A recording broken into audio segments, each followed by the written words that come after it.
shot. Amazing. Okay, Daf Lamed.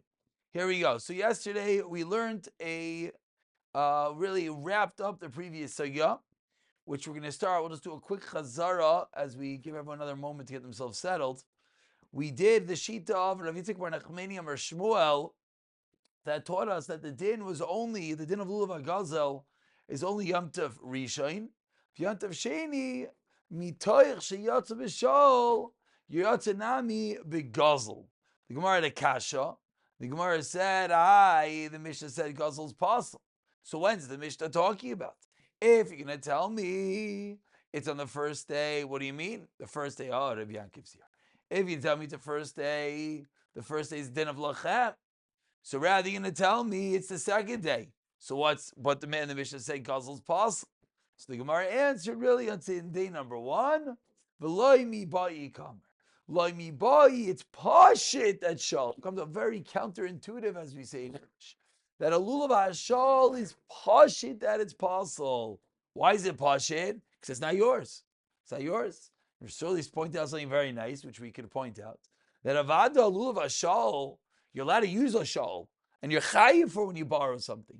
But is it lochem? It's not lochem. It's not yours. So shal delavdi deyu is pashit. But what would you think? You would think that a gazel, ironically, maybe is more yours. Why? Because of Yush. Says the Gemara, that's the chiddush of the Mishnah, that it's not. So, Haley Joe is here. Oh, we even get video tonight. This is not Stam. Not Stam. But Joe, no Meir over Zoom, okay? Torah on Zoom, no Meir on Zoom. Okay. Omar Luhu Rav Huna. Nai Gemara. Let's go. 2 lines from the bottom. Geshmaki Gemara. Omar Luhu Rav Huna Lahanu Avankari. Rav Huna said to the Heliga Avankari. What are Avankari? So Avankari, Rashi says they're Tagare, which are peddlers. They're salespeoples out of Tov of David. Salespeople, they walk around selling, household wares. A peddler. So Rav Huna told the peddlers, Kizavintu asa me'akum. When you purchase hadassim from goyim, loy sigzazu aton. You should not cut it down. Ella, rather, we'll first translate and then explain. Ella, rather, Ligzazu inhu, let the goyim cut it down, v'yavu lechu, and give it to you. Let's just get the story straight and we'll explain again. Rav Huna told the merchants, Yidin, when you're buying hadassim from the goyim, they used to sell items. One of the items they sold are hadassim. So where do you get hadassim? You go to the local guy who has a field, and you say, can I buy some hadassim? Gavaldik. He says, when you buy them from the goyim, you should not cut them down yourself. Rather, let the guy cut it down, give it to you, and then that's what you should do. Interesting. Why? Well, what's the problem? You cut it down, you don't cut it down. Erev Tov Rav Yehuda. We're in the very bottom of Lamed Abed Aleph. We literally just started an Ayish Tikkel Gemara. So I'm just going to... one second. So I'm just going to repeat over what we just said, because this is going to be the whole shtickel's going to be right here. We have peddlers. Peddlers are selling hadassim. Where do they get the hadassim? They buy it from the guy. So Rav Huna told these peddlers, when you buy the hadassim, you shouldn't cut it down. Let the guy cut it down, give it to you. Why? Says the Gemara. My time. What's the reason? Stam akum gazlone arota ninu. A stam guy steals the land. Okay, so we have a peddler who goes over to John the guy, says, John, I want to buy some hadassim. Probably calls them myrtles. He probably doesn't call them hadassim. Can I buy some hadassim? The guy says, sure, no problem. Whose land is that really? Oh, that land? That really, John pilfered and kicked off Yankel the Yid last week and stole his land. Yankel's at home, Pasha crying.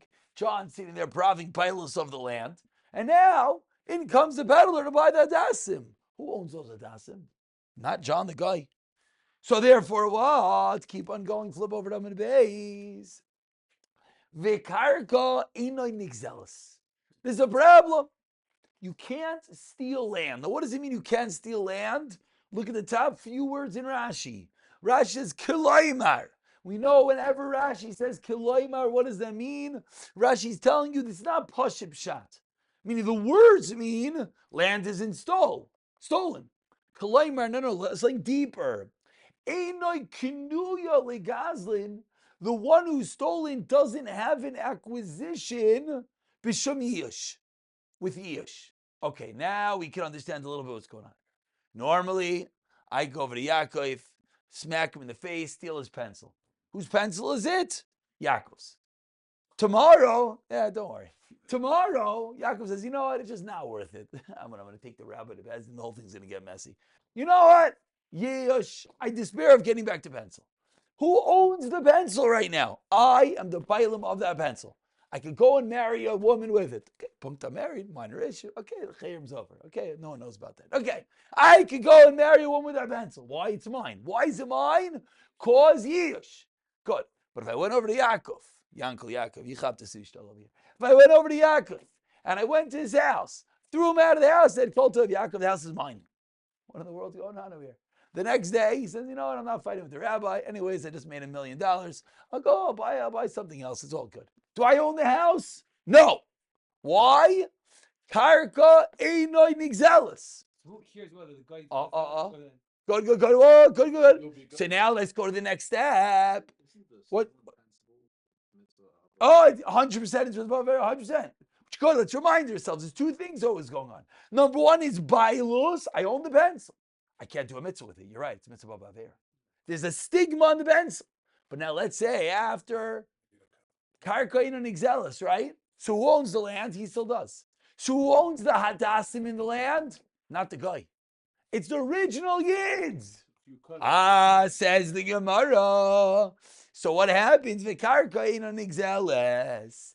Hilkach, therefore, ligzazu inu. Let the guy cut it down. Ki so that did who? So there should be yiosh. Joe, that's on my face. Here 1 second, here the next. So that there should be yiosh in the hands of the guy. Vishinoi rishos biyadaichu. And then I get it. Okay, let's play it out. If I, the peddler, go to the guy and say, guy, can I buy that hadas? He says, sure, no problem. $10 a hadas. Great. Here's $10. I pull out my scissor, I cut over the hadasim off the hadas. I just stole. What do you mean I stole? I paid the guy $10 for it. It's not the guy's to sell to me. Because the guy is no bailus, because karka einoi nigzelis. So I go and I cut it, I'm over in Gzela. And worse than being over in Gzela is, guess what? I don't have a kinyan in the item. I'm not acquiring it at all. Why? Because there's no shini rishos that's to change possessions. Now you're already thinking. I see. You're thinking about the Gemara's next kasha. Hold on 1 second. You're on the Gemara's next kasha. Let's go slowly. Let's see what the Gemara says. You're all in the Gemara's next kasha. Let's get there in a moment. So the Gemara says, what should he do? Have the guy cut it down.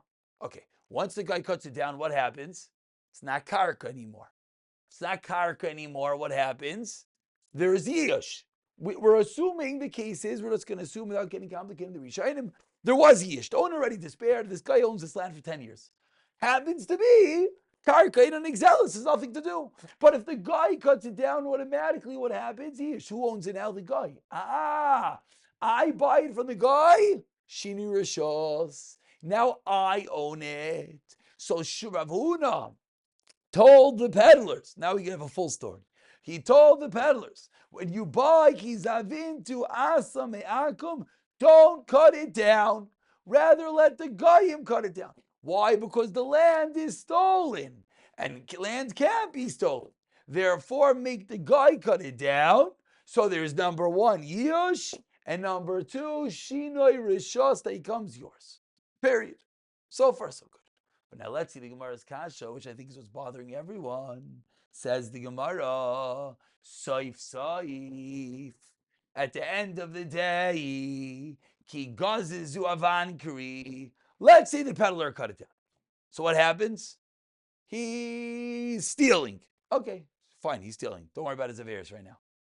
Laheve yish bailim biyadayu. Now the peddler has a dasim. And what happens? There's yish. Gavaldik. So now there's two things you need to effect an acquisition.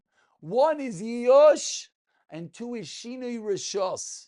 Says the Gemara, Levi yish bailim biyadayu. It'll be in his hands. Will be yish. Vishinoi rishos be yodon, in their hands. Who's there? Oh, what's the peddler doing with these adasim? What's he doing with them? He's a peddler. He's gonna sell the adasim. So what's the problem? Good. Let's play this out from the top, and everyone is going to be mechavein to the Gemara's teretz. Was worried about the peddler. Oh, good. That's Gemara's cat. Beautiful. That's Gemara's teretz. Beautiful. Let's go in order. 3 steps of the Gemara. The wording is a little bit hard just because it's Aramaic. Punkt over here gets a shtickle Aramaic over here. And the concepts are simple in a simplistic sense. God, it's very confusing over here, as you can see from the large sea of Tesis in over here. But let's Pashim Shad is Gavaldik. Rav Huna, before we start the Gemara, let's understand something.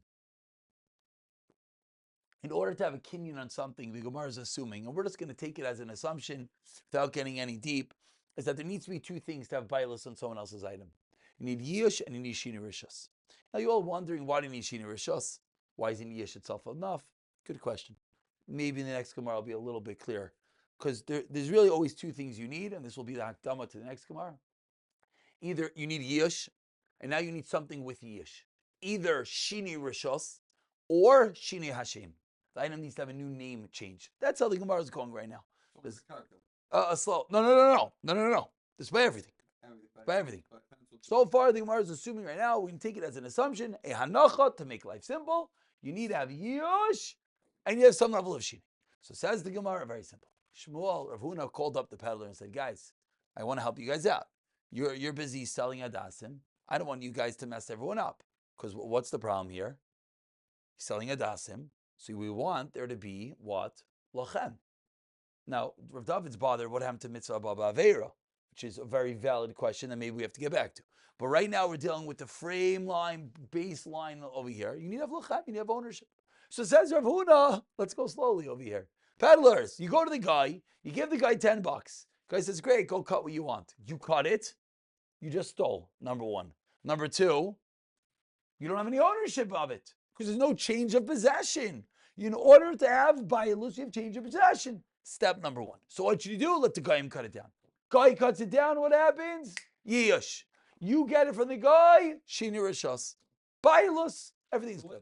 You could cut it off also and take it out. And so does it make this you or the guy? Slow. Let's just go in there. You're 100% right. Let's go slowly. So step number 1 is Avuna told them, don't cut it. The guy cuts it. There's a yish when the guy has it. You take it from the guy. Now everything is good. Asks the Gemara, I don't understand. Let the peddlers cut it. There'll be yish while the peddlers own it. And then when the peddler sells it to another yid, there'll be shini rishos. What's the problem? Answers the Gemara, like Yaakov just said about you in a moment. What do you mean? What about the peddlers themselves? What about the dasim they're going to cover themselves? Very good. If they sell it to someone else, it works. What if they don't? Answers the Gemara, Lo tzricha. Rav Huna's case is only needed. The fact that he told the peddlers not to cut it down and rather have the goyim cut it is necessary. Why? V'haishana da'avan kari gufayu. Period. For the oishanos of the peddler. Meaning, you're right. If he cuts it down and he sells it to someone else, everything is good to go. You're right. But let's say he cuts it down and he puts it in his lulav and he goes to shakel the lulav on Yantif. He has no kinyan in the item. It's not his. There's never a shini rishos. So says the Gemara, that's why Rav Huna told the peddlers, don't mess yourselves up. Just do something simple. When you buy that dasa from the guy, tell the guy you should cut it down. Now, I want to point out there's a shtickle problem over here. What about the fact, why is the Gemara not caring that the avankri, that the peddlers are being over in Gizela? Meaning what? If the guy cuts it down, what happens? Let's go timeline. This karka is really owned by Shmerel Yid. The guy stole it, but karka in an exels. If the guy goes and cuts it, at the moment the guy cuts it, that's where the gazela is. Because right then there's Yush, there's gazela. Now the guy owns it. I, Yid, pay him for it. I take the adasim. Now I have perfect bias. There's no problem. But 1 second, the Gemara has saif, wait, let the Yid go cut it down. What do you mean let the Yid go cut it down? If you cut it down, you're being over gazela. Because the moment you cut it is the moment there's Yish, the moment there's Yish is the moment there's gazela. So it's a good kasha. And when the guy cuts it, you have mitzvah b'avera. Oh, so now that's a good point. This is what David asked also. Why are we not caring right now about mitzvah b'avera? That's a valid point, which Mirz Hashem, hopefully at the end of the sugya, maybe we'll come back to. But we're not there yet. Yes. You can't. It's in exhaust. But what happens if I steal karka and then I just unused karka and I plant on it? Is that You're saying something that grows from the land? Very good. These are big sugyas all over Shas. In a Chanami, that might be part of what we're talking about here. That might be called a shinoi, the fact that it grew from the ground. Do we see the ground nourished it? Perhaps the Baba Basra is full of these things. We're in the middle of dealing in Daf Yomi also. Maybe it's a name change. Good. So it has to go from me, the guy, Yes, peddler, to yes, myself? yes. That's the Shini Rishus. So Or some from the other peddler from another to another Yid. That works also, the Gemara says. But if the peddler himself were to use it, then you have a problem. It's not that I cut it down. Let's say I cut it down and someone else will do it and I take it with me. And Yeah. Yeah. That is, you have to change your shus. Didn't change your shus. Didn't change your shus. So you have another person. Correct. In an exhaust means land can never be stolen. Can't steal land. So how are we saying the guy stole the land? So he quote unquote stole the land. It's didn't he Person- punched the Yid in the face that took it, but it's not. For a guy that owned the There's land. no bias. Correct. Now we're gonna get in a few tomorrow. Going wrong that we didn't steal our stuff? Ah, very good. That's the raya. We're going to get tomorrow to a fact, which maybe you'll remember back from the first paragraph. We spoke about a sukkah gezula. Sukkah gezula. How do you sell a sukkah if karkin and exels? Okay, we're going to get to tomorrow, Mirz Hashem. That's what? Oh, meaning, so what are you saying? You're saying you could steal it if you use another method of acquisition.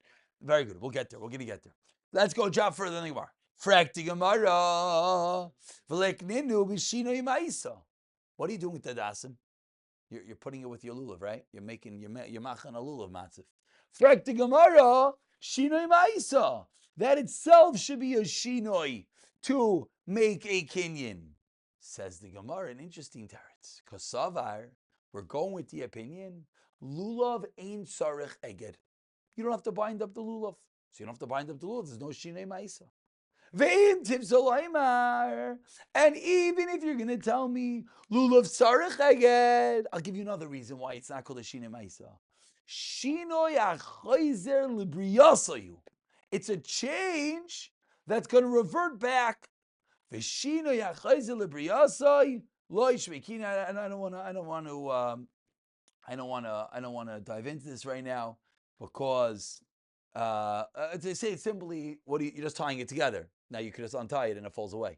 It's only called a shinei ma'isa if there's an intrinsic change to the item. If I take a piece of pottery and I build it into a cup, that's a shinoi. If I take something zakti gemara and I just put it together and I tie it, what's a shinoi? You take off the tie and now it's back to where it was. So there's no shinoi. We'll get back to it. Let's take 2 minutes before Ma'ariv and let's try to read through the Gemara. The reading is a little bit difficult. Tomorrow night, is anyone? I heard YSV now has a parent teacher. Is anyone around? Anyone not around?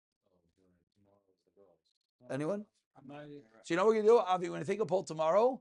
If people aren't around, what we'll do is I'll just put up a shtickle just to go a little bit weiter, a few lines, just to keep the island moving, But if the island's on Joe, yeah. But let's learn b'chavrisa. Okay, weiter.